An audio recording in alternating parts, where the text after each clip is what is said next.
Game Theory Class 6 Video 2. In this video we're going to continue talking about different types of games. So let's begin. The first definition I want to give is that of a zero-sum game. So a zero-sum game is a game where the social welfare of each outcome adds up to zero. That's it. Easy definition. So for example,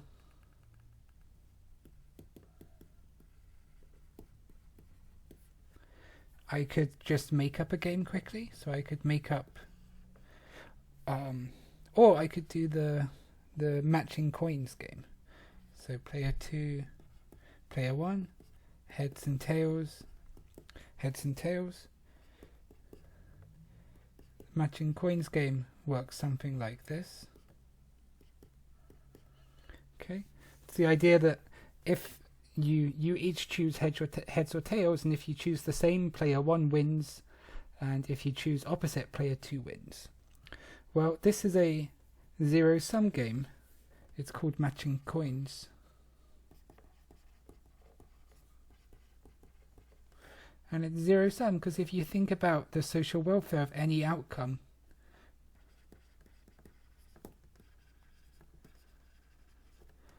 this is going to be -1 + 1, which is 0. Similarly, the social welfare of this one, social welfare equals 0, social welfare equals 0, social welfare equals 0. The social welfare of all of the outcomes is equal to 0. So it's a zero-sum game. Right? It's a pretty intuitive definition. Zero-sum games tend to be very competitive in general. The idea, the reason for this is, by definition, if I win, it means that you lose. Right? The amount that I win is equal to the amount that you lose. There's no mutual benefit in a zero-sum game. In a zero-sum game, there's a fixed amount of utility, right? The utility is a fixed constant. And if I win some, that means it had to come from you. You had to have lost it. And symmetrically, if you win, then I lose. So zero-sum games tend to be very competitive. Other examples of zero-sum games would be stuff like rock, paper, scissors, or something like this. Like if I win rock, paper, scissors, that means you lost. Okay. The next definition is very, very similar. It's called a fixed sum game.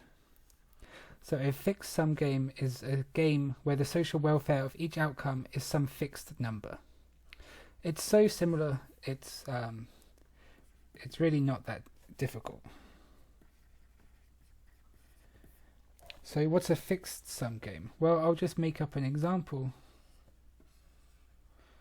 Player 2, player 1, X, Y, A, B, 3, 1, 1, 3, 1, 3, 3, 1. So this is fixed sum because if you think about it, the social welfare of this is 3 + 1, which is 4. The social welfare of this outcome is 1 + 3, which is 4. Social welfare equals 1 + 3, which is 4. Social welfare is 3 + 1, which is 4. So the social welfare is always 4. It's a fixed number. It doesn't matter what the number is. All that matters is it's a fixed number. In this case, it happens to be 4. Okay? Fixed sum games are very, very similar to zero-sum games. In fact, zero-sum is a special case of fixed sum. Right? Zero-sum is just a game where the social welfare adds up to 0, whereas fixed sum is where it can adds up to any constant number. So a zero-sum game is just a special case of a fixed sum game, and they tend to be pretty similar. I mean, you can see the similarities. Like if you take my example right here, okay, and you take away 2 from all the numbers. So equally, you take away 2 from all the numbers, then you get exactly this game up here. So arguably, they're basically the same game. The only difference is I added a constant to all of the numbers. But by adding a constant to all the numbers, I don't change much of the mathematics. The analysis of the game stays pretty much the same. But you should know this is a fixed sum game. And importantly, every zero-sum game is a fixed sum game, but the opposite is not true. Okay? So every zero-sum game is a fixed sum game, but there are some fixed sum games which are not zero-sum. Like this game here is not zero-sum. It adds up to 4. Okay?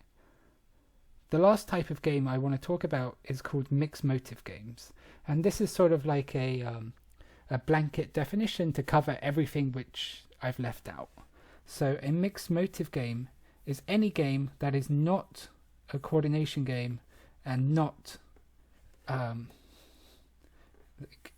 that's a typo, and not a zero-sum game.